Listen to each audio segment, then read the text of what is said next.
अत्तो दीपो भव, स्वतःच स्वतःचा दीप बना. हे तथागतांचे बुद्धांचे विचार आहे. त्यांच्या या संदेशांचा गाभा असा आहे की दुसऱ्याने आपले जीवन बदलावे याची वाट पाहत बसू नका. स्वतःच्या कर्माने, स्वतःच्या प्रयत्नाने आणि स्वतःच्या विवेकाने जीवन उजळण्याचा संकल्प करा. कर्मसिद्धांताचा हाच आत्मविश्वास माणसाला संकटामध्येही खंबीरपणे उभे राहण्याची ताकद देतो. याच विचारांना संत गाडगेबाबांनी आपल्या जीवनातून साकार केले. गाडगेबाबांचे संपूर्ण जीवन हे कर्मयोग्यांचे चालते बोलते विद्यापीठ होते.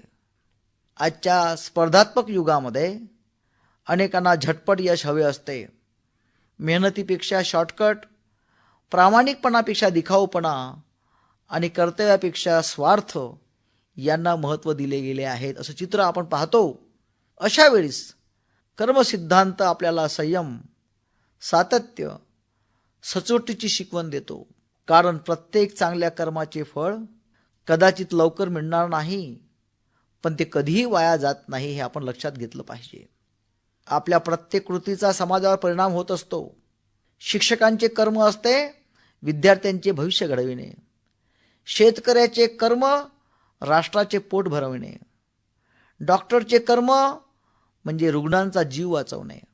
सैनिकाचे कर्म म्हणजे देशाचे संरक्षण करणे. आणि सामान्य नागरिकांचे प्रामाणिक कर्म म्हणजे राष्ट्राची नैतिकता वाढवते. म्हणून कोणतेही कर्म लहान नसते. कर्तव्यनिष्ठा हीच प्रत्येक कर्माची खरी प्रतिष्ठा असते. म्हणून आपण प्रत्येक दिवसाची सुरुवात विचाराने केली पाहिजे.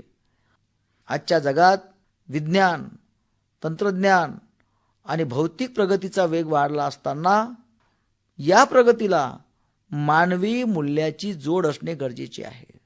जर ती जोड नसेल तर ती प्रगती अपूर्ण ठरते.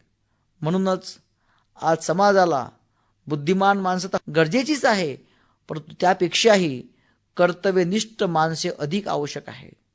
कारण राष्ट्राची उभारणी केवळ योजनांनी होत नाही, तर ती प्रामाणिक कर्म करणाऱ्या नागरिकांच्या हाताने घडत असते. भगवान बुद्धांनी सुद्धा मनुष्याला कर्माची नैतिक जबाबदारी शिकवली. त्यांनी सांगितले की मन, वाणी, कृती याची शुद्धता हेच खरे सुखाचे कारण आहे. यातच खरं सुख आहे. द्वेषाला द्वेषाने नव्हे तर प्रेमाने जिंकण्याचा त्यांचा संदेश आजही तितकाच काल सुसंगत आहे. आणि म्हणून आपण अनेकदा असं म्हणतो की वेळ चांगली नाही, परिस्थिती चांगली नाही, अनुकूल नाही, मला नशीब साथ देत नाही. परंतु कर्मसिद्धांत आपल्याला वेगळी दिशा दाखवतो. तो सांगतो की परिस्थितीपेक्षा पुरुषार्थ मोठा असतो.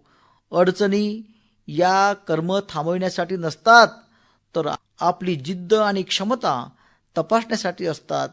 प्रत्येक प्रामाणिक प्रयत्न भविष्यातील यशाचे बीज असते. म्हणून आपण संकल्प करा की आपल्या कर्मात, आपल्या कार्यात प्रामाणिकता जपू, सातत्य ठेवू आणि सेवेत आनंद शोधू आणि प्रत्येक आपल्या कृतीतून माणुसकीचा सुगंध दूरवर पसरवू.